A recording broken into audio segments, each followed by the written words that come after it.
Magandang araw sa inyo, Campo Raijin.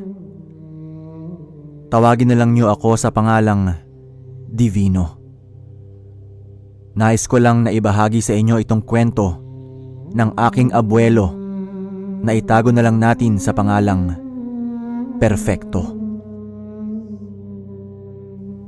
Kilala sa pagiging mabuting tao si Lolo Perfecto sa kanilang baryo. Bukod kasi sa mabait ito, napaka matulungin din ito sa mga tao sa kanilang baryo. Sa kadahilanang yon, napakatiwasay ng kanilang pamumuhay noon ni Lola Leona. Hindi kailanman nagkaroon ng gulo si Lolo sa ibang tao. Marunong din kasi itong makisama at higit sa lahat, malaki ang respeto ng mga tao sa kanya. Takot din daw ang mga tao kay Lolo Perfecto dahil hindi lingid sa kaalaman ng mga ito ang tungkol sa mutya na tangan niya. Subalit, sa hindi inaasahan noon, may grupo ng mga kalalakihan ang dumayo sa baryo ni na Lolo Perfecto. Sa tanda ni Lolo, nasa 8 kalalakihan daw ang kasapi ng grupong iyon. Nagpatayo pa ng kanilang kubo ang mga kalalakihang yon sa baryo nila. Wala naman daw sanang problema sa bagay na yon. Subalit, ang hindi lang daw nagustuhan ng mga kabaryo ni na Lolo sa mga kalalakihang yon ay armado ang mga ito, na siya namang ikinatakot ng mga tao sa baryo nila. Sa kadahilanang yon, hindi naman nakatiis si Lolo, kaya sinubukan niyang kilalanin at kausapin ang grupong yon. Nakausap pa ni Lolo Perfecto si Tibor, ang pinuno ng grupong yon. Hindi raw nasiyahan noon si Tibor dahil sa pangingialam ni Lolo sa kanila. Pinaliwanag pa raw ni Lolo Perfecto sa lalaki ang tungkol sa takot na naibibigay nila sa mga kabaryo ni na Lolo, subalit hindi siya pinakinggan ng lalaki. Kung ayaw ninyong magkaroon ng problema sa pagitan nyo at ng grupo namin, wag na lang kayong makialam sa amin. Isa pa, hindi namin kasalanan kung mga duwag kayo at madaling matakot sa mga tulad naming mga armadong tao. Sigaw pa raw noon ni Tibor kay Lolo Perfecto. Napakuyom ng kanyang kamay si Lolo Perfecto dahil sa ginawa ni Tibor. Nakaramdam din ng pangiinit ng kanyang katawan si Lolo dahil sa pagkainis sa lalaki. Subalit, kahit na anong inis at galit noon ni Lolo kay Tibor, hindi niya ito pinatulan dahil hindi naman yon ang pakay niya kung bakit niya kinausap ang lalaki. Wala nang nagawa ang mga kabaryo ni na Lolo kung hindi ang hayaan ang grupo ni Tibor na manirahan sa baryo nila. Hindi naman kasi nanggugulo ang grupo nila nung una. Subalit, sa paglipas ng mga linggo ng pananatili ng grupo ni na Tibor sa baryo ni na Lolo, tila lumalabas din ang hindi kanais-nais na mga ugali ng mga ito. Nagsimula raw na manakot ang mga ito sa mga tao sa baryo gamit ang kanilang mga armas. Binantaan pa nila ang mga kabaryo ni na Lolo na kung sino man ang mangingialam sa kanila ay hindi sila magdadalawang isip na saktan at patayin. Nakaramdam naman ng galit noon si Lolo Perfecto sa grupo ni na Tibor. Bunsod nun, naisip niyang muling kausapin ng lalaki tungkol sa pag-uugali ng mga ito. Kakausapin ko uli sila para tigilan na nila ang kanilang ginagawa, sabi pa noon ni Lolo kay Lola Leona. Kakausapin mo? Paano naman kung ikaw ang pagbalingan nila ng kanilang galit? Baka kung ano pang gawin nila sa'yo. Wika ni Lola na may pag-aalala sa kanyang muka. Hayaan mo na lang sila. Ang mahalaga, hindi nila tayo ginugulo rito. Napailing naman si Lolo at sinabing hindi niya pwedeng hayaan na lang ang mga kalalakihang yon na apihin ang kanyang mga kabaryo. Kalaunan, wala namang nagawa noon si Lola dahil hindi nagpaawat si Lolo Perfecto sa kanyang kagustuhan. Kinausap nga nito ang grupo ni Tibor tungkol sa bagay na yon. Inakala ni Lolo Perfecto na magagawa niyang pakiusapan si Tibor. Ngunit nagkamali siya dahil pinagtawanan lang siya ng lalaki at ng mga kasamahan nito. Huwag ka nang makialam. Dahil sa susunod na makialam ka pa, pasasabugin namin yung bungo mo. Pasigaw na pagbabanta ni Tibor kay Lolo. Isa pa, pumirmi ka na lang sa bahay nyo. Dahil baka kapag naging byuda ang asawa mo, mapapasa amin siya. Dahil sa narinig ni Lolo, biglang nag-init ang pakiramdam niya. Sinusubukan niyang pakalmahin ang kanyang sarili. Subalit, hindi na siya nakapagpigil pa nang hawakan siya ni Tibor habang tumatawa. Nagulat naman noon si Tibor nang tapikin ni Lolo Perfecto ang kanyang kamay. Makinig ka sa akin, Tibor. Ikaw ang huwag magkamaling makialam sa mga tao rito at maging sa asawa ko. Uubusin ko kayong lahat kapag nagkataon. Napahalakhak na lamang ang grupo ni Tibor dahil sa sinabi ni Lolo Perfecto sa kanya. Nagpasya na lang daw na umalis noon si Lolo dahil nang gagalaiti na siya kay Tibor at baka hindi siya tuluyang makapagpigil. Simula naman nang mangyari ang bagay na yon sa pagitan ni na Lolo Perfecto at Tibor, tila pinag-initan na ng grupo ng lalaki ang aking abuelo. Naging malimit kasi noon ang pagpunta ng mga kagrupo ni Tibor sa bahay ni na Lolo upang matyagan siya sa mga bagay na ginagawa niya. Nakumpirma pa ni Lolo na pinagpaplanuhan nga siya ng grupo ni Tibor noong minsan siyang umuwi ng gabi. Galing daw noon si Lolo sa bayan at gabi na nang makauwi dahil may inasikaso roon. Habang naglalakad pa uwi si Lolo, pansin niyang may kakaiba sa kanyang paligid. Sandali lang.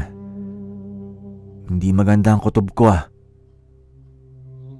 Alam niyang umiinit ang kanyang katawan dahil sa gabutil na mutya ng dignum goma na nakabaon sa kanyang kanang braso. Noong una binaliwala niya lang yon.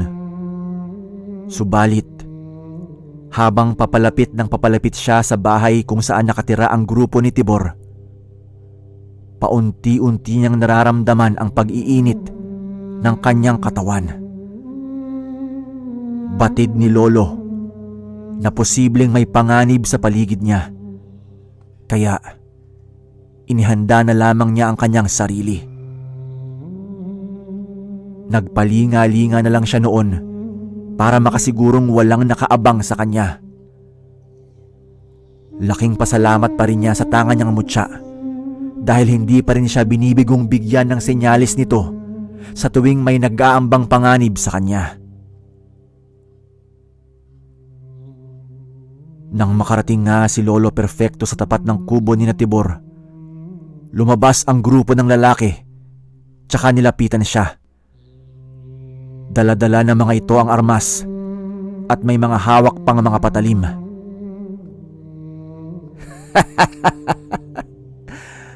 Ang lakas naman ng apog mo. At dito ka pa dumaan. Hindi ka ba natatakot na baka matagpuan ka na lamang kinabukasan na wala ng buhay? Wika pa ni Tibor habang itinututok kay Lolo ang kanyang armas. Napangiti lang noon si Lolo dahil sa sinabi ng lalaki sa kanya. Kung itututok mo ang baril mo, dapat iputok mo kaagad yan. Binibigyan mo lang ng pagkakataon ng kalaban mo para makaporma. Nung mga panahong yun, mas nag-init pa ang pakiramdam ni Lolo dahil sa galit na nararamdaman niya sa grupo ni Tibor. Sumenyas naman kaagad si Tibor na palibutan nila si Lolo, kaya ginawa nila kaagad yun. Napailing na lang si Lolo at napangisi dahil sa ginawa ng mga kalalakihang yun. Marahil na inis si Tibor dahil sa pagngisi ni Lolo na tila nanunuya pa sa kanya. Kaya sa halip na itutok ang armas nito kay Lolo, hinugot niya ang kanyang patalim at nilapit yon sa lalamunan ni Lolo. Masyado ka namang maraming dada. Nag-iisa ka lang at marami kami. Kaya huwag ka mag-angas-angasan dito. Idiniin pa niya ang kanyang patalim sa lalamunan ni Lolo matapos niyang wikain yon. Wala namang naging reaksyon si Lolo sa ginawa ni Tibor sa kanya. Makalipas ang ilang sandali, iniutos ni Tibor sa kanyang mga kasamahan na hawakan si Lolo dahil sisimulan na nila ang pagpapahirap rito. Sumunod naman ang kanyang mga kasamahan at hinawakan nga nila ang aking abuelo. Subalit, kahit ganon, naging panatag pa rin ang loob ni Lolo Perfecto. Nang mga sandaling yon, hindi nagdalawang isip si Tibor na saksakin si Lolo sa tagiliran nito. Inakala naman ng lalaki na nagawa nitong saktan ng aking abuelo. Ngunit, nagulat sila nang marinig nilang napahalakhak si Lolo Perfecto na animoy hindi man lang nasaktan sa ginawa ni Tibor. Napatingin din sila sa patalim na hawak ni Tibor at nanlaki ang kanilang mga mata nang makitang hindi man lang bumaon sa tagiliran ng aking abuelo. Dahil doon din, napaatras silang lahat. Nabitawan din nila si Lolo Perfecto na nooy nakatitig ng seryoso sa kanila. Sa pagkakataong yun, sinugod nilang lahat si Lolo at sabay-sabay nila siyang sinaksak sa iba't ibang parte ng katawan. Ngunit, ikinatakot lamang nila ang kanilang nasaksihan. Wala kasi ni isa sa kanilang patalim ang bumaon sa katawan ni Lolo. Dahil doon, napaatras sila at lumayo kay Lolo. Tao ka ba talaga? Bakit hindi ka malang nasugatan? Isa kang demonyo! Demonyo ka! Kita ang takot sa mga muka ng kalalakihang kasama ni Tibor. Noon din, inihanda nila ang kanilang armas. Bago pa man tuluyang makapagsalita si Lolo, pinaulanan nila siya ng bala. Sigaw pa sila ng sigaw noon habang tinatadtad ng bala ang katawan ni Lolo. Dahil sa puwersa ng kanilang bala, nabuwal sa lupa si Lolo at ramdam niya ang hapdi sa kanyang katawan. Subalit, kahit na ganun na ang ginawa ni Tibor kay Lolo, lahat ng mga bala nila ay hindi tumalab sa kanya at parang tumalbog lamang yun sa balat ng aking abuelo.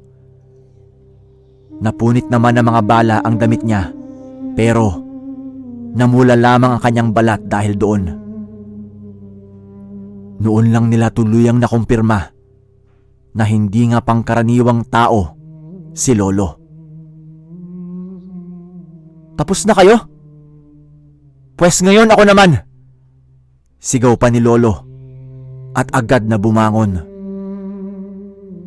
Tuluyang nilukob ng takot ang buong katawan ng mga kalalakihang yon. Kaya nagsitakbuhan sila patungo sa kanilang kubo.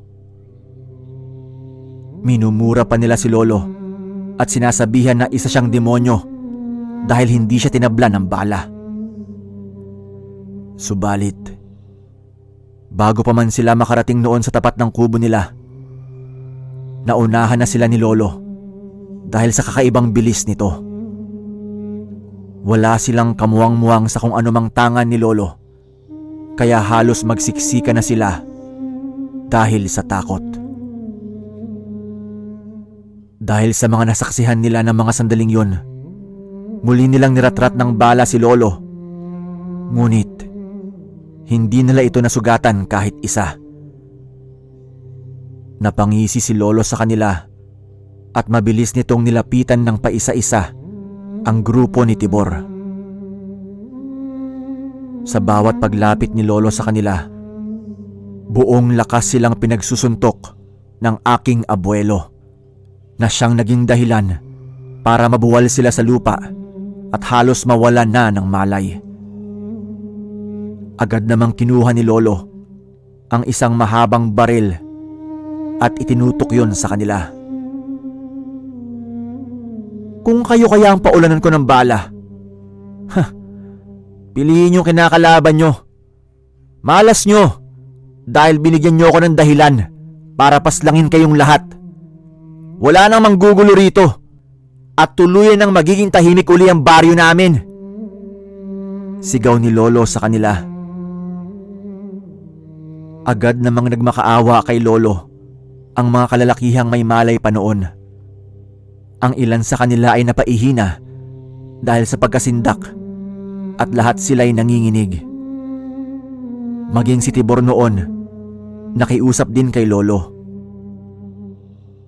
Sinubukan naman ni Lolo na kontrolin ang galit nito dahil batid niya ring hindi na maganda ang naidudulot ng galit niya ng mga oras na yon. Humingi ng tawad ang grupo ni Tibor at kinausap si Lolo na hindi na sila manggugulo sa baryo dahil aalis na lamang sila roon.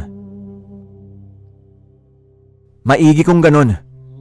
Kapag bumalik pa kayo rito, hindi ako magdadalawang isip na paslangin kayo. Utang nyo sa akin ang buhay nyo ngayon at sisingilin ko ito sa oras na maghasik ulit kayo ng takot dito. Sambit ni Lolo. Napatango naman noon ng mga kalalakihan at mabilis na pumasok sa kanilang kubo. Kinuha na lamang ng mga ito ang kanilang gamit at nilisan ang baryo ni na Lolo sa takot sa naging banta ng aking abuelo sa kanila. Laking pasalamat naman ni Lolo sa mutya niya dahil sa pagtulong nito sa kanya. Umuwi na lamang siya sa kanilang bahay habang nakangiti.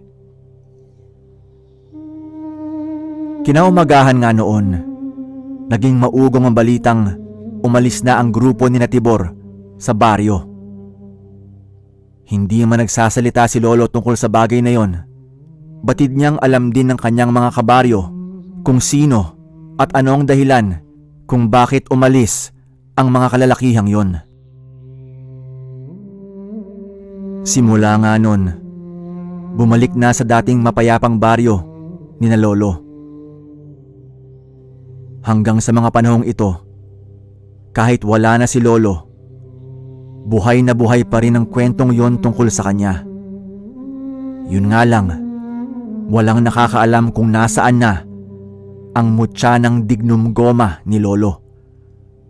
Kung naibigay niya ba ito sa iba o nailibing kasama niya.